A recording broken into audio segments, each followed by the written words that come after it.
Manalangin po tayo. Father God in heaven, we thank you for today. Yaman mi o Diyos, iti kinaimbag, iti parabor mo apo, iti biyag sa buhay ng bawat isa sa amin. Ikaw po ang kumilos at mangusap sa sa pamamagitan ng iyong mga salita. And just hide me behind your cross, Father God, that your name alone be glorified and be magnified.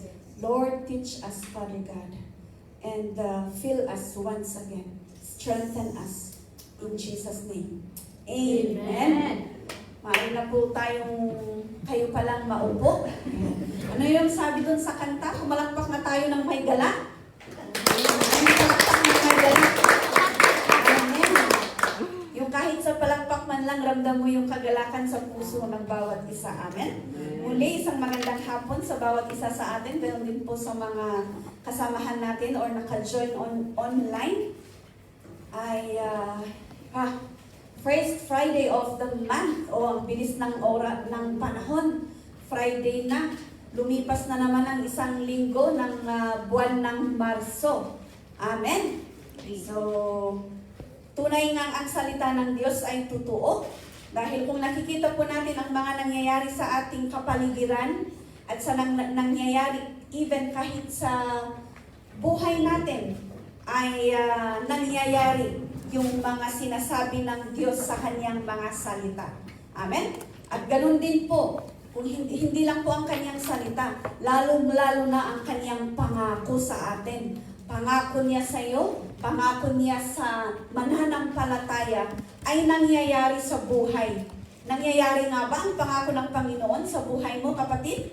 Amen. Amen. At di lalong-lalo na kapag patuloy tayong nananampalataya at patuloy tayong pinupuri ang kaniyang pangalan. Amen? Yung mga testimonies ninyo kanina, isang patutuo, ay talagang patutuo at patunay na ang Diyos ay binabago niya ang buhay ng bawat isa sa atin. Amen? Kahit ganito ang panahon dito, pabago-bago. Pero sana, kapatid, yung pag-ibig natin sa Diyos ay hindi pa bago-bago. Amen? Yung kahit malamig ang panahon, sana yung pagmamahal natin at yung init ng seeking o yung pagpunta natin dito ay ganun pa rin. Hindi siya lumalamig. Amen? Although may mga pagsubok man, may mga trials, pero ang daming pangako ng Panginoon na pwede nating kapitan. Amen po ba? Amen. Na pwede nating, anong tawag doon? Pwede nating we hold on unto it. So that in order for us to overcome and patuloy po tayo sa ating pananampalataya.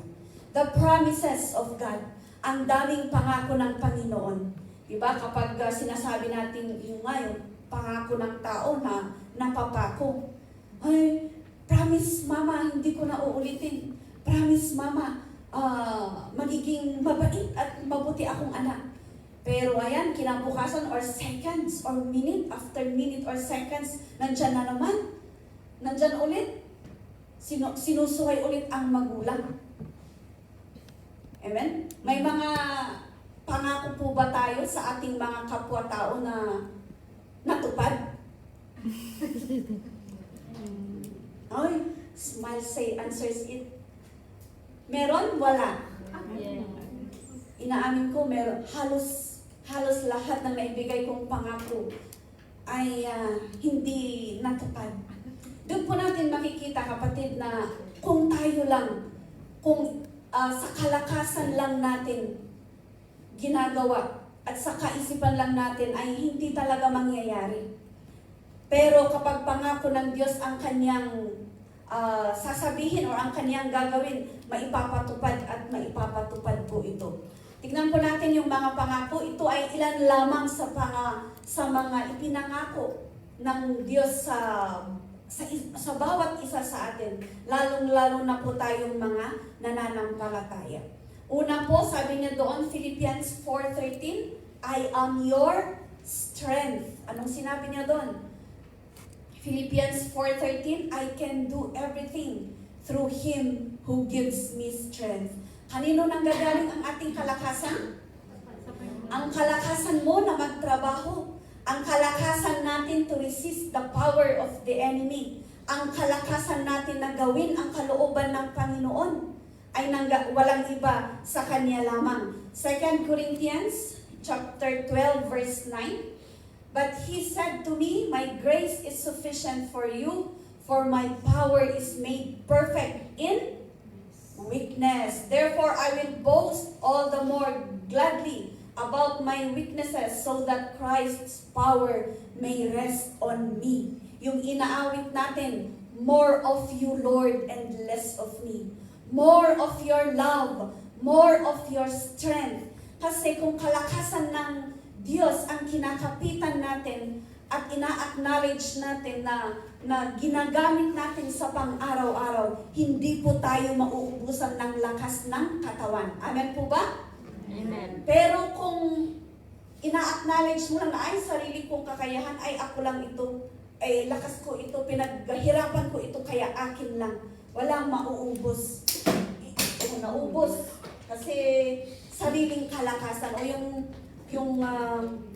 yung testimony kanina regarding tithing, who gives us that strength to work and produce those money, produce those income. Hindi ba't galing sa Panginoon? Ganon din po sa ating mga trabaho.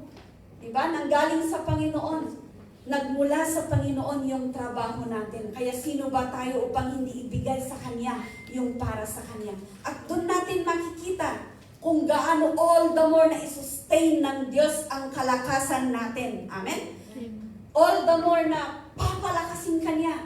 In our weakness, sabi niya dyan, for my power is made perfect in weakness. And therefore, I will boast all the more gladly about my weakness. Anong sabi ni Apostle Paul dyan? All the more na magiging proud ako na mahina ako dahil ang kalakasan ng Diyos, ang kalakasan ng Panginoon ang makikita at mananalaytay sa buhay mo, kapatid. Amen? So sabihin mo sa katabi mo, be strong in the Lord. So hindi lang pala natin yun basta kinakanta na the joy of the Lord is my strength. So kaakibat ng pagiging malakas ay ang joy, the gladness in working for the kingdom of the Lord. Amen? Kaya kahit sa pag-i-evangelize, walang nag-i-evangelize na nakasimangot. Nag-challenge ako nung pumunta kami sa street preaching ng Ifugao group. And then, yung first day, ay, nung umaga na hindi natuloy kasi umaambon. Maliliit ang ulan. kasi umaambon, kaya hindi natuloy. Oh, we walk parang person to person. Yun mo yun. We have to wear the gladness. And it should flow. Amen? Sa mga tao, kaya tignan ninyo. Because of the smile, the strength that comes from the Lord, mafe-feel yan ng ibang tao, may lalapit sa'yo. Pwedeng tinatanong ka hindi namin alam yung way papunta, pero yung sina Sister Marites, alam nila yung kaya sabi nila, nagtanong sila saan po yung papunta sa ganitong lugar. So sinabi nila, and hindi naman nila basta lalapitan ng isang tao na nakasimangot, di ba? Oo, kahit baguhan ka, kahit turista ka, ako din naman hindi ko lalapitan yung nakakatakot tignan. But because we have that strength to wear the smile, so hindi lang basta smile, even smile, we have the strength of doing it. Amen? Simpleng smile yan, pero nangungusap sa ibang tao. Simpleng smile yan, pero nakikita ang gloria ng Panginoon sa'yo. That's why we have to always wear our smiles. Amen? Amen. Laging nakangiti. May ngiti ba? May gala. Ayun. May tuwa. So, habang hindi lang natin basta inaawit at hindi lang tayo humingiti dito sa loob, even sa labas, lalong-lalo na sa ating trabaho. Dahil hindi mo alam, yung ngiti mo ang nakakapag, anong tawag doon? Ang way ng Panginoon. So that the favor ay mapapasayo. Amen? Blessing. All the more people will be blessed because of your smile. Amen po. Pangalawa, I will never leave you. Oh, ito naman yung isa sa mga lagi kong nire-remind sa ating Panginoon. Saan ka man magpunta, Melanie, ano man ang gagawin mo, hindi ka pababayaan ng Diyos. Amen? Saan ka man, wala kang dapat alalahanin dahil ang Diyos ay nasa iyo. Kapitan mo lang, manampalataya ka, magtiwala, at huwag natin siyang pagdadalawang isipan. Sabi niya in Jeremiah, Hebrews 13:5, keep your lives free from the love of money. Yun pala ang isang dahilan. And be content with what you have. Because God has said, never will I leave you. Never will I forsake you. Sabi din niya sa salita niya, where God leads, He provides. Kaya sa mga employment po ninyo, sa mga amo ninyo, or even kahit umuwi kayo sa Pilipinas, sabi nila pag magbabakasyon daw sa Pilipinas, na-emptyan ang bulsa. Pero hindi, alam natin yan, God will not leave you. Hindi po tayo tatalikuran ng Panginoon. Pero, once na ikaw ang tumalikod sa Panginoon, magkakandasira-sira ang mga plano at buhay mo. Yung story ng the prodigal son, di ba? Na kinuha ang mana, tinalikuran ang kanyang tatay. Ano ang ibig sabihin nun? Lumayo ka sa presensya ng Panginoon. Kapag tayo po ang lumayo sa presensya ng Panginoon, hahanapin at hahanapin ka niya. But take note, we have to suffer the consequence. Ano yung consequence ng lumayo sa tatay?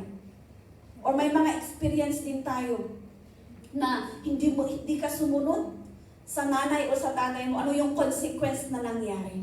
Pero kapag Diyos ang nagsabi, gagawin niya at gagawin niya yan. Amen? Ano pa? Deuteronomy 31 verse 8, the Lord Himself goes before you and will be with you. He will never leave you nor forsake you. Do not be afraid and do not be discouraged. Wala po tayong katatakutan. The strength that God has given us, yan lamang po ay isang palatandaan na hindi niya tayo iniiwan, na hindi niya tayo pinapabayaan. At wag rin nating pabayaan yung pananampalataya at yung relationship natin sa Kanya. Amen? Di ba kapag nasira ang relationship mo sa sa magulang mo o sa asawa mo, parang anong mangyayari? Wala ka ng walang communication. Hindi kayo nag-uusap. O kung may tampuhan kayo, anong tawag doon? Dinadaan-daanan mo lang siya.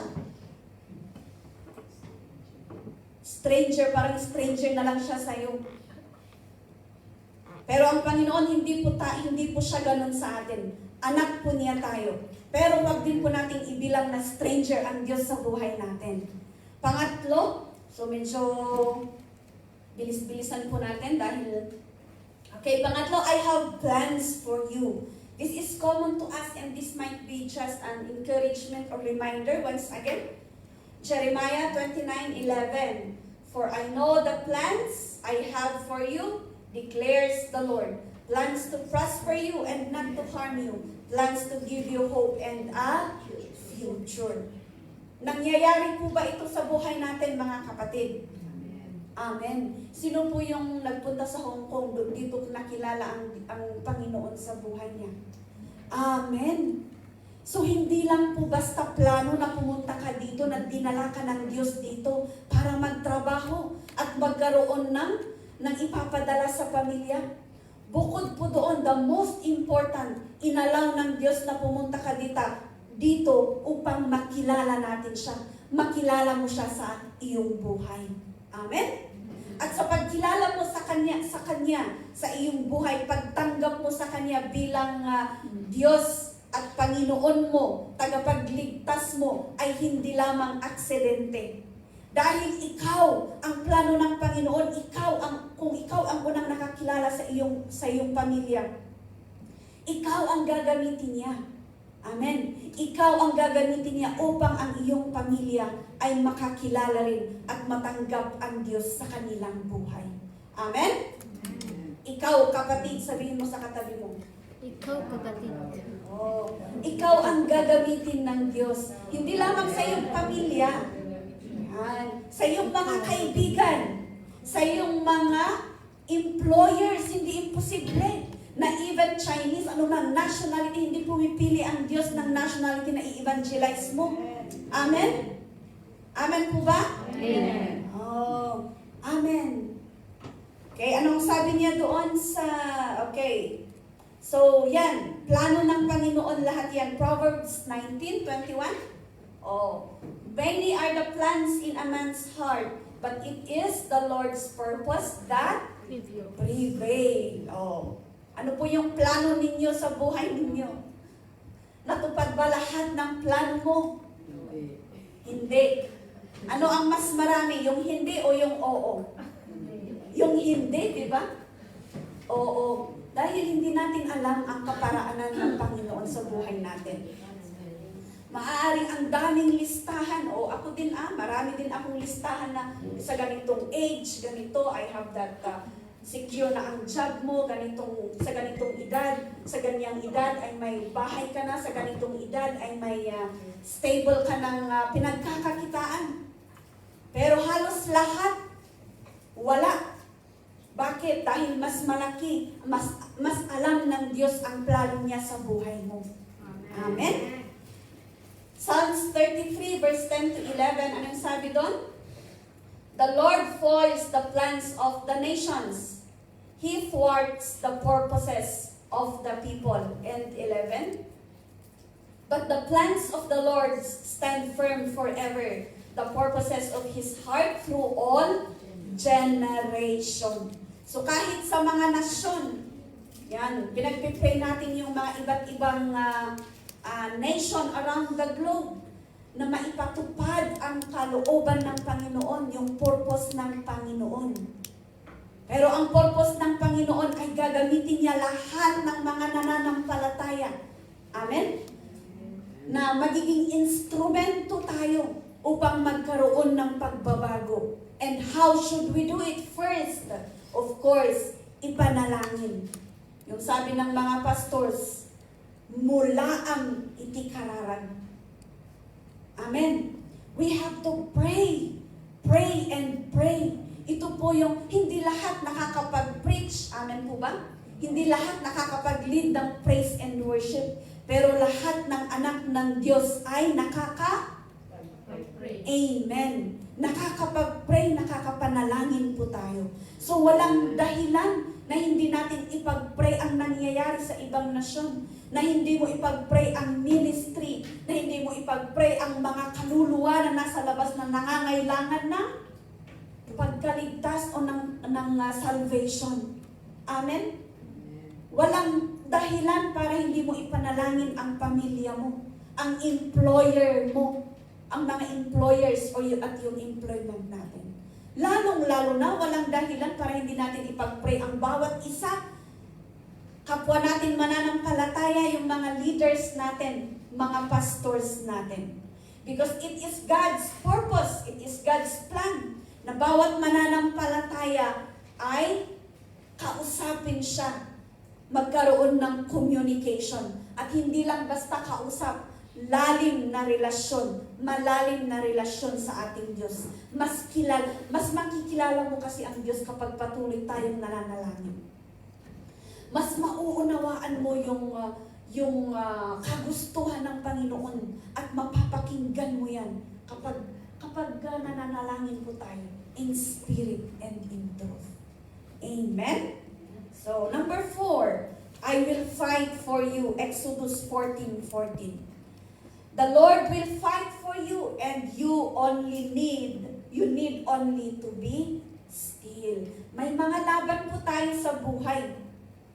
We have battles, even nga sa isipan natin, doon naglalaban ang spirito ng kadiliman at spirito ng liwanag.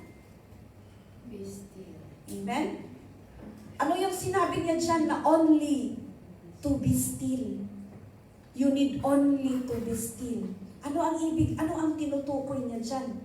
Yung, wala lang, hindi ka gagalaw? There's a big mensahe there. Stillness in prayer. Kahapon natutunan natin yung quiet and be still in the presence of the Lord. Ganun din po, panalangin. That's why we have to restore our prayer life. Yes, we come in the church to pray. But how about your personal prayer? We come in the church for prayer and fasting, fellowship with one another. But how about your personal devotion to the Lord? That's why hanapan, hindi pala hanapan, bigyan mo, desisyonan mo kapatid, na bigyan ng oras na kausapin ang Diyos every day in your life. Si Daniel nga 3 times a day na nanalangin. Kung ganun tayo, 3 times a day tayo kumakain, how many times a day do we pray and call to the living God? Sabi nung divided by 2. 3 divided by 2. Hati, kalahati. Minsan hindi lang kalahati, minsan lang pa. Tapos yung minsan lang, isang beses lang sa isang araw, minsan tinatamad pa tayo na, Lord, di bali, nakakaintindi ka. Naiintindihan mo ang sitwasyon ko, O Lord, napagod ako. Paano? Pagdating ng araw na siya ay darating, naiintindihan mo rin ako. Siguro naiintindihan mo rin ako kung hindi kita isasama. Ang sakit nun. That's why we have to do our best na gawin yung para sa Diyos, yung kalooban ng Diyos. And His promise will be done in our life. Amen? Gaano man kahirap, gaano man kahigpit ang schedule natin, o hindi ko alam yung sitwasyon ninyo sa mga amo, sa mga employment ninyo, but let us find time to talk to God. Sabi niya doon sa salita niya, di ba, si Jesus Christ, sabi niya doon, nung bumalik siya sa kanyang mga disciples at natutulog sila, hindi ba kayo makapanalangin ng kahit isang oras? So, Pastor Paul, during the anniversary of Kiasman, sabi niya, even in prayer, ada itikadang ni Jesu Cristo, the minimum is 1 hour.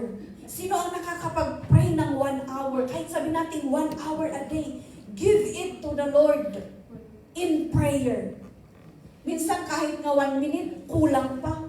Baka 1 seconds, amen. Amen lang ang prayer.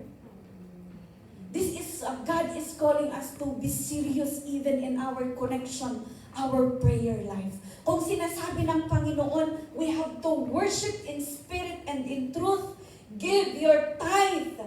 All the more, talk to God. Talk to Jesus in spirit and in truth. Amen? Amen? Hindi po ako nagagalit. Dahil baka nasanay kayo na malumanay ang preaching ni Bishop. Tapos nandito ako ang lakas with stress ang Hindi po ako nagagalit. Amen? So, ayan. I will fight for you.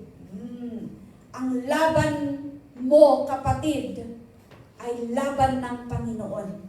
And we claim victory upon victory. Yung laban ng mga nasyon, Israel and Iran, hindi naman tayo pupunta doon na tayo ang makikipaglaban. But as Christians, as believer, we have to unite in one spirit and one vision and one common mission.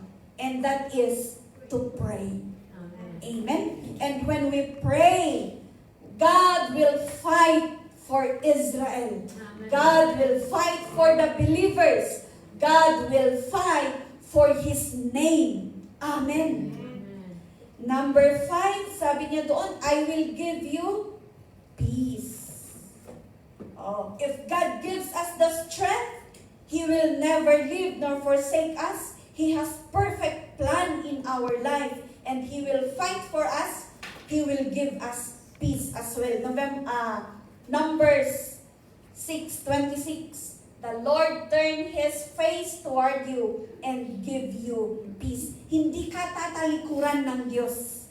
Kaya kung ikaw man ay nababagabag, if you are confused, anxiety, may mga kinakatakutan ka, just leave it to God. Give Give it to God and God will give you peace. Sabi nila, peace is yung walang problema. But peace is the confidence that we have in our hearts, knowing that in whatever circumstance that we are going through, Jesus is with us. He is Emmanuel, God with us. Ang sarap kantahin, pero minsan hanggang kanta lamang tayo. Nawawala yung tiwala kapag may pagsubok na. Nawawala na yung kinakanta natin na God with us kapag may problema na. Kapag nandyan na si Amo, galit na sa'yo si Amo, wala na. God with us.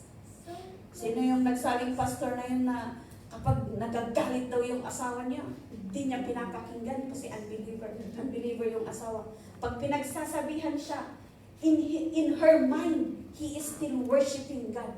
Kinakantahan niya para hindi siya hindi niya mapakinggan at hindi hindi siya ma-stress.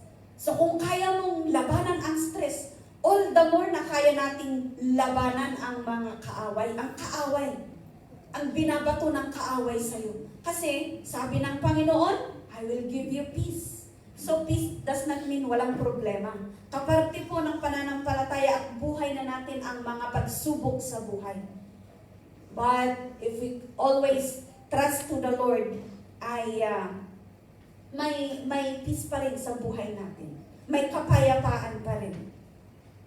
Sabi niya, John 14:27, peace I live with you, my peace I give you. I do not give to you as the world gives. Do not let your hearts be troubled and do not be afraid. Minsan, doon ako sa Riverside dahil I want peace. Kakain ako mag-isa kasi I want peace. Those are the worldly peace. But the true peace comes from the Lord. Sabi niya dyan, my peace I live with you. Nasa atin yung kapayapaan. Amen? Nasa atin, I give you. Tinanggap mo ba yung peace? Sabi niya, I give you. O tinanggap ba natin yung peace from the Lord? Dahil kung hindi mo tinanggap, then, nandun pa rin yung pagkatakot, pagkabalisa. Pero pag sinabi ng Diyos, dahil sinabi ng Diyos, I give you at tinanggap mo, you claim that peace from the Lord. Walang dahilan na nalilito ka pa sa iyong buhay at pananampalataya. Do not let your hearts be troubled. Sabihin mo sa katabi mo, do not let your heart be troubled. At huwag kang matakot. Sabi nila, dapat ang Kristiyano, sana ang Kristiyano at ipanalangin na natin, na yung kaaway ang matatakot sa atin. Ang problema dapat ang matakot sa ating mananampalataya. Hindi tayong buhay ang natatakot sa problema. Amen? Dahil sabi niya sa pangako niya, I will fight for you. Therefore, we should have that peace and confidence na, sige Lord, bigyan mo pa ako ng problema.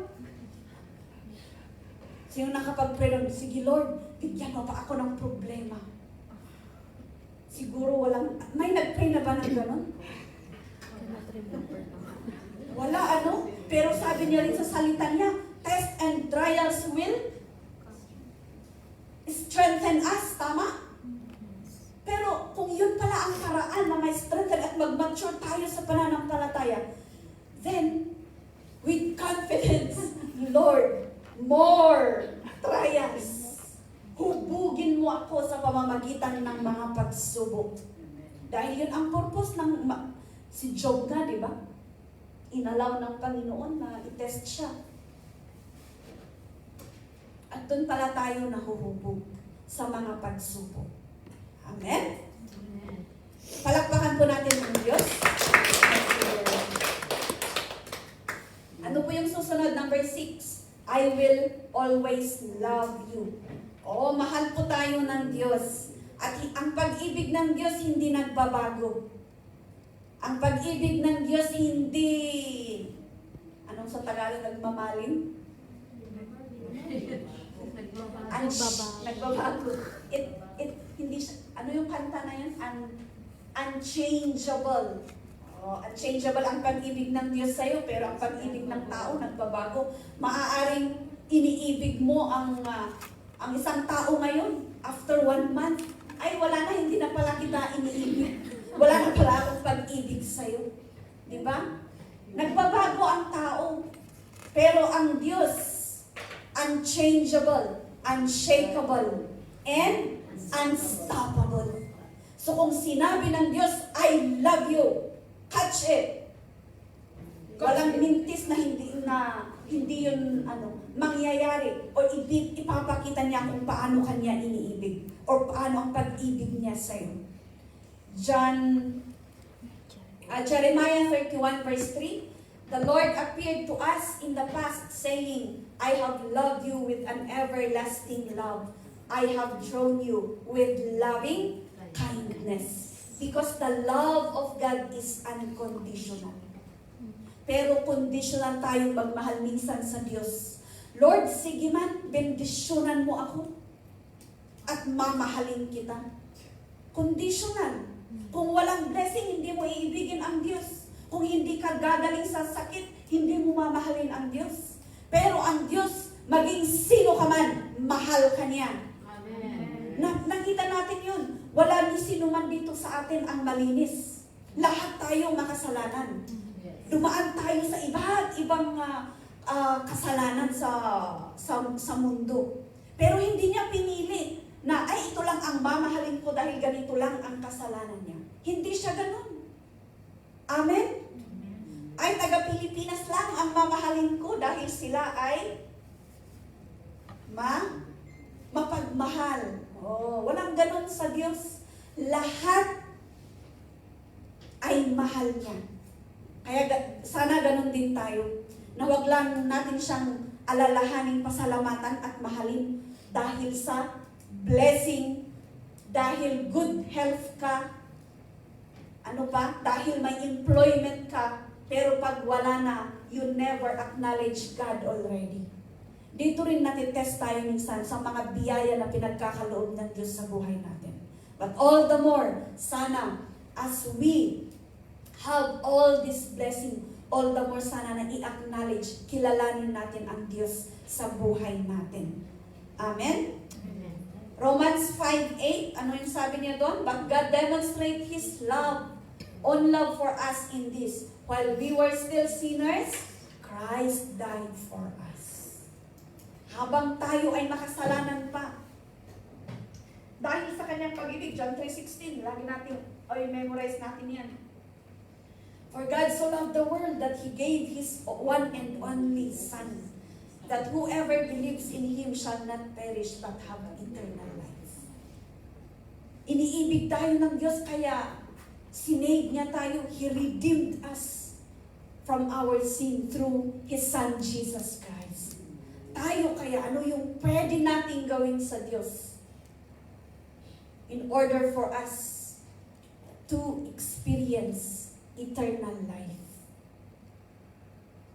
And number 7, I hear your prayer. God hears your prayer. So ulitin ko lang po, ano yung mga promises of God? That He is our strength. He will leave nor forsake us. He has perfect plan in our life. He will fight for us. He will give us peace. He loves us. And 7, but not the least, He hears your prayer. Sino ang nananalangin dito? Amen. Pinapakinggan kaya ng Panginoon? Oh, wala nang confident mag-amen. Amen. Ibig sabihin, even kayo na nananalangin, hindi nyo alam kung pinapakinggan. Bakit? Bakit may doubt na we do not know if God is listening to our prayer? Yes, it's listening. Amen. Sabi niya dun sa Jeremiah 33 verse 3, call to me and I will answer you and tell you great and unsearchable things you do not know. We only see, makukuha natin yung kasagutan sa lahat ng tanong natin. Yun nga yung sinabi ko kanina. Only when we come to Him in prayer. Amen. And wala ko ito sa outline na naibigay ko, but can we go to Daniel? Book of Daniel. Daniel chapter 3. Familiar naman po tayo kina Meshach, Shadrach, and Abednego. Ano? Parang illustration lang, doon natin makikita na yung promises ng Panginoon, ng Diyos. Dito natin makita sa kanila. So, may, ang kwento nito, Daniel chapter 3, 16 to 30. Ikwento ko na lang kasi mahaba kung babasahin pa natin. So, nagkaroon ng decree. Amen? In the time of Nebuchadnezzar, na kapag siguro, anong tawag nila doon? Kuwaw, kasi ang tawag na sa Baguio, alas 5, may sound na na kapag marinig nila yung sound na yon, ano ang gagawin nila? They will bow down and worship who? Nebuchadnezzar. Pero Shadrach, Meshach, and Abednego, they have God. They are worshiping the true and living God. Amen? So yun yung decree, yun yung order sa kanila. Kaya kapag narinig ninyo ito, you worship and bow down to me. Sabi doon. Pero nung narinig nila yon, did they do it? No. Hindi. Hindi nila yun ginawa. Hindi nila yung kautusan na yun ni Nebuchadnezzar. Okay, so they have that strength to say no to what is ungodly. Alam nila na mas malaki, mas may kapangyarihan yung Diyos na totoo, na pinupuri nila. So, ano ang nangyari? Ang magiging punishment ng hindi mag-bow down ay they will be thrown into the burning furnace, which is King Nebuchadnezzar ordered to hit it times 7. O, di ba, yung kung sa atin ang pinakamataas na temperature ng katawan natin dapat is 37, I think. Kapag tataas doon ay may lagnat ka na, mag-take ka na ng gamot. O kahit sabihin natin 37, mainit na yun. Times 7. 37 times 7, how many? Oh, malaki din. So, baka mainit na mainit. So, nung hindi sila nag-bow down kay Nebuchadnezzar, di ba, dinalasik talaga sila doon. Pinunta nila, so hinit nila yung burning furnace ng 7 times. And what happened next? Nung nilagay sila sa loob, nasunog ba sila? Nalitsyon ba sila? Oh. Nebuchadnezzar mismo ang nakakita. Sabi niya, bakit parang, di ba 3 lang sila na nalagay sa loob? Bakit parang 4 na sila? So after that, he ordered to open yung oven siguro. I-open and lumabas sila. What is the result? Ni amoy ng usok ay hindi sila nangangamoy usok o sunog. Wala ni sunog kahit, di ba, ang buhok nga na mabilis kainin ng apoy, walang nangyari. Kung paano sila pinasok, ganun sila lumabas. That is the promise of God. If we truly hold on to our faith, hold on to the Word of God, at anong tawag dun? Panampalatayanan natin. Hold on to what we have heard. Most especially, yung mga salita ng Panginoon. Dahil pagdating ng pagsubok, pagdating yun nga, yung time na yun, sana, dapat dahil sa takot nila na mapunta sila sa oven, dapat nag-bow down, dapat sila kay Nebuchadnezzar. Because of the fear, right?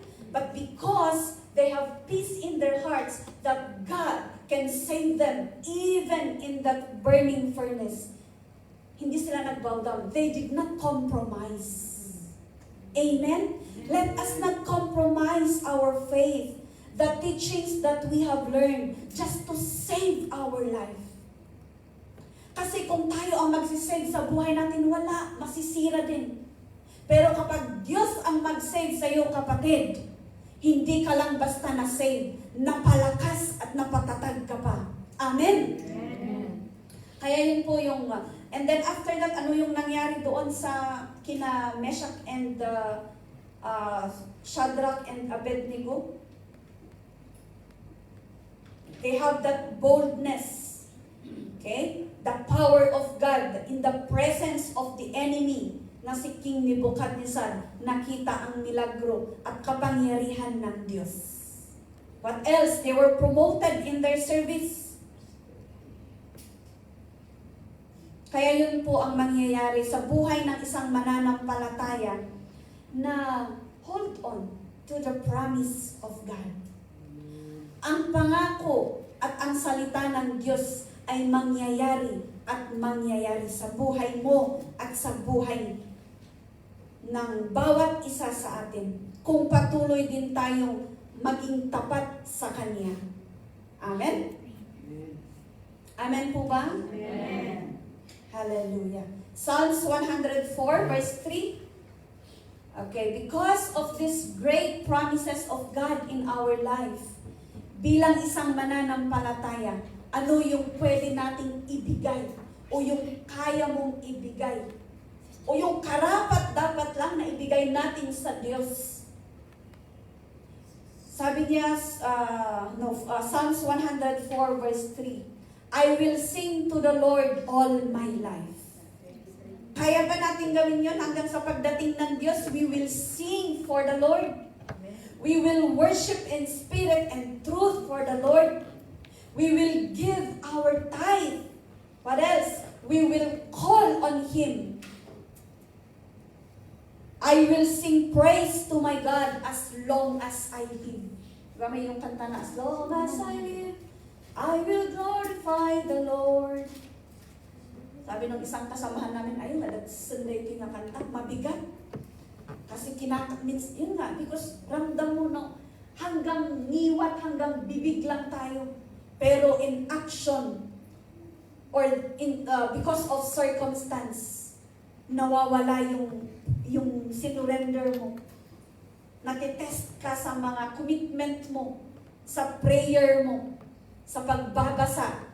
Ano pa? Even our commitment to the church and to Christ. As long as I live, I will worship the Lord. Pero sana mga kapatid, hindi lang po. Even sa employment, sa trabaho natin, we are worshiping God. Worship is not just singing songs. Amen? Worship is a lifestyle. Dito tayo tinawag at ginawa ng Diyos so that to worship Him alone. Worship Him only. Amen? Pero minsan, we worship our status. We worship our money. We worship even yung mga leaders natin. But the worship belongs to God alone. Amen po? Ayan. Tapikin mo nga yung kasama mo, as long as you live. As long as you live. Ayan. Live it for the Lord. Live it for the Lord. Mabuhay po tayo para sa kung ano yung purpose ng Panginoon sa ating buhay. Huwag po nating kalimutan, amen, na siya ang nagbibigay ng kalakasan to resist, na kahit alam natin yung magiging anong tawag doon? Yung consequence. Minsan din sa pamilya, di ba? Na lagi kang ginagabi. Even sometimes our families will be used by the enemy to test us, even to persecute us in our faith. Pero huwag po sana yung kahit mahal natin ang pamilya natin. Dapat yung pag-ibig natin sa Diyos nangingibabaw pa rin. And see kung hindi kikilos ang Panginoon sa buhay mo. Amen? Huwag po natin ipagpalit only God in our life. Amen po? Minsan, kahit sa simpleng mga bagay, nakukuha ng oras ng lahat ng nasa paligid natin ay inaagaw ang atensyon natin sa Diyos. Atensyon natin sa Panginoon. Salamat kay sister na mas pinili niyang pumunta. Nilabanan niya yung yung laziness. Those are the tactics of the enemy upang ilayo ka sa presensya ng Panginoon. But praise God, dahil nandito ka, nandito tayo. Amen? Ayan. Kaya sabi mo dyan sa katabi mo, congratulations. Dahil sa araw na ito, we have won the victory. We have won the victory. We have won the battle. We won the battle. Ang Diyos pa rin ang nagtagumpay. Amen? Sa buhay natin ngayon. Hanggang sa susunod pang mga araw. Hindi lang ngayon. Amen?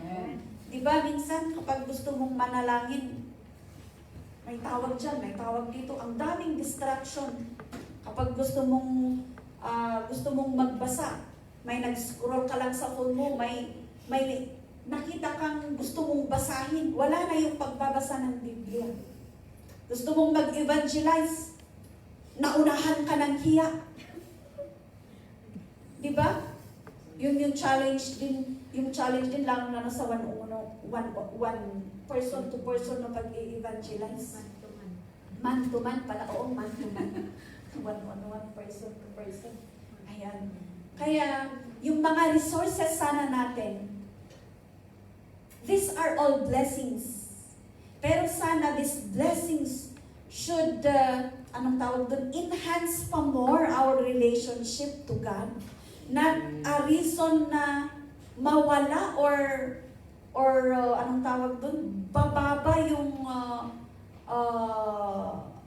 bababa yung relationship or mawawala na yung relationship natin sa Panginoon. Example, social media. Ay kasi ganun na. Tanggapin na natin na this generation is already a technology-based generation. Na baka pagdating ng araw, hindi na utak nila ang gagana in solving problems. All technology, lalong-lalo na may AI. Generated, everything is technology-based, generated by technology. Pero sana we have to use it for the furtherance of the kingdom of God. Not to snatch us away from the presence of God. Amen, mga kapatid? Amen. So, sabi nga nila, kung gusto, kung ayaw, maraming dahilan. ayan. So, kung gusto nating lumalim pa sa pananampalataya at pagkilala sa Diyos, maraming paraan. God will make a way. Amen? Only we have to ask for the wisdom and guidance through prayer and through the Word of God. Even seeking the advice of our pastors and leaders na mananampalataya. Minsan, spiritual ang ina-ask mo ng counseling or ng advice, pero sa unbeliever tayo, tumatakbo. Sa mga kaibigan o pamilya nating hindi nananampalataya ang tinatakbuhan natin. Pag may problema, first to run to is to God in prayer. And 100% sure na ang magiging resulta ay mabuti. Dahil sa Diyos ka humingi ng advice. Siya ang tinawag natin. Prayer should be the first resort or the first step in every decision that we do. Not the last resort na kapag wala ka nang matakbuhan, wala na, parang gipit ka na, parang wala nang mangyayari sa kakalamang mananalangin. Hindi po. Jesus should be the number one through prayer. Hindi lang number one sa buhay, hindi lang number one sa anumang gagawin, but the number one advisor, our number one counselor, the number one na tatawagan mo. Kaya nga sabi niya, Jeremiah 33:3, Call unto me. So ano ang ipapakita niya at isasagot niya sa'yo kung hindi ka naman tatawag, di ba?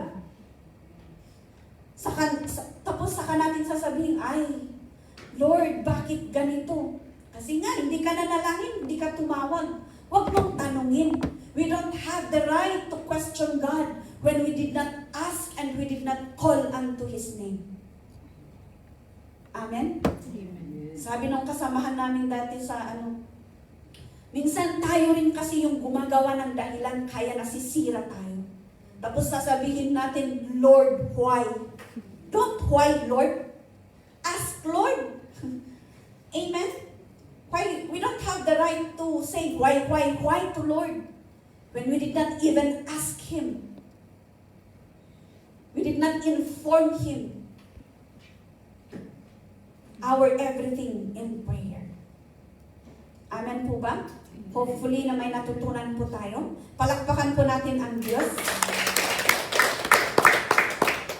Let's pray. Thank you, Lord. Thank you, Father God, for the word that reminds us that once again, oh Lord, reminded us the importance of Thy word, that Your promises will never be broken, na ipinapatupad mo, O Diyos, ang iyong salita sa buhay ng bawat isa sa amin.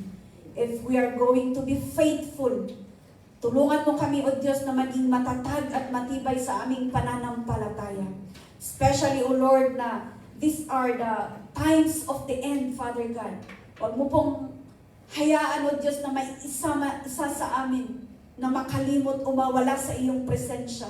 Bagkus, Lord, as we continue to have fellowship with one another, as we continue to come and pray and learn from Thy word, O Lord, ay all the more, O Diyos, na ipinagkakatiwala namin ang lahat namin sa iyo, ang buhay namin sa iyo, knowing that You alone, O Lord, knows everything for our own good. Thank You, Lord.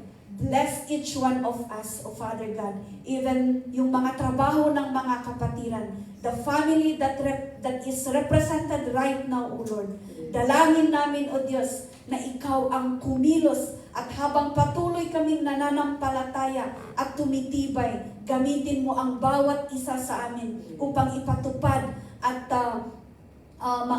maipatupad, O Diyos, ang kalooban mo sa buhay at ganoon din sa mga lugar, sa mga employment na kung saan mo tinawag at pinunta ang bawat isa. But thank You. In Jesus' name I pray.